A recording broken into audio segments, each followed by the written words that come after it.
Hello learners! Welcome to another exciting episode of English Language Essentials, your guide to English language learning, only here on SDO Bayawan TV, where you learn at your own pace and style.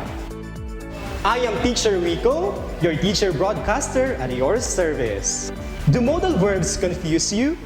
Are you not sure how to use can, could, would, may, might, must, should? If your answer is yes, then I'm here to help you about it. Now go grab your pen, paper, and self-learning module as we start our journey to the world of English 9. Today, we will deal with modals to express prohibition, obligation, and permission. Modal verbs don't sound so exciting, right? But once you find out what they are, you will realize how often we use them. And if we often use them, we need to use them properly. This time, let's talk about some rules in the new normal because of the COVID-19 pandemic. So here are the rules to avoid infection or spreading the virus. 1. We must wear a mask to protect ourselves. 2. We must wash our hands regularly for at least 20 seconds. 3. We must practice social distancing. 4. We should avoid touching our eyes, nose, and our mouth. 5. We must cover our mouth or nose when coughing or sneezing. And 6. We must stay at home unless absolutely necessary. These are only few among the rules that we follow for our safety. With all these rules that I have mentioned, I've used modal verbs. But first, let's define modals.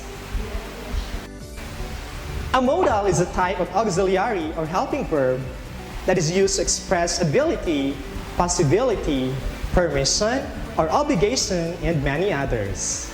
So these are words that express different kinds of things, and they behave differently from regular verbs. In this lesson, we're going to focus on modal verbs that we use to ask and give permission, express obligation, and prohibition. Let's begin with prohibition. These modal verbs for prohibition are used when we want to say that something is not allowed or permitted. The modal verbs are can and must. They are used as negatives, can't and mustn't. Can't and mustn't are used to show that something is prohibited or not allowed. Examples: you can't go into that restaurant without a tie. You mustn't use your phone in class. Can't usually gives the idea of something that is against the rules. Meanwhile, mustn't usually means that it is the speaker who is setting the rule. Next, let's talk about the modals of obligation. We use have to and must to express obligation. There is a slight difference between the way we use them. Have to shows that the obligation comes from someone else, not the speaker. This is usually referring to a rule or law. For example, I have to work on Saturday. Must shows us that the obligation comes from the speaker. Must expresses a strong obligation or necessity. For example, you must submit your module in Tuesday or you will lose 10% of your mark. Meanwhile, should is a weak obligation and we use it to give advice, telling people what you think is a good idea. For example, you should see a doctor. Last is the modals of permission. The modal verbs that we often use to give and ask for permission are can, could, and may. For example, can I borrow your pen? Could I borrow your pen? May I borrow your pen? Now, all of these questions are formed correctly, but we often use can to ask for or give permission. Alright, we did it! We have learned about modals to express permission, obligation, and prohibition. Now, let's practice. You are to choose the correct modal verb from the choices to complete the sentence. I'll give you 5 seconds to do it. Number 1. Drivers blank always stop on red lights. Drivers blank always stop on red lights. Letter A, must. Letter B, can. Timer starts now.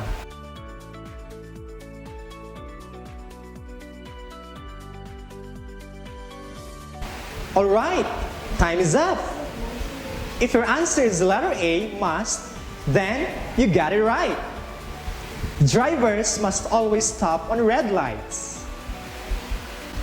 Number 2, children blank play with matches. Again, children blank play with matches. Letter A, can.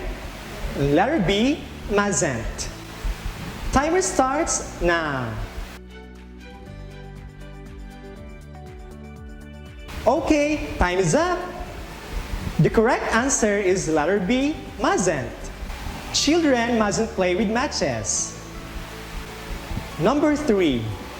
Students with ID blank enter the library.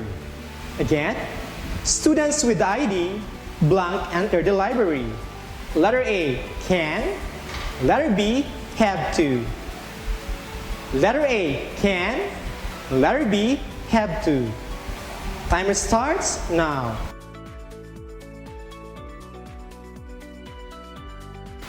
If your answer is letter A, can, that is correct. Students with ID can enter the library. Number 4. We blank wear mask when going outside. Again, we blank wear mask when going outside. Letter A, mustn't. Letter B, have to. Timer starts now.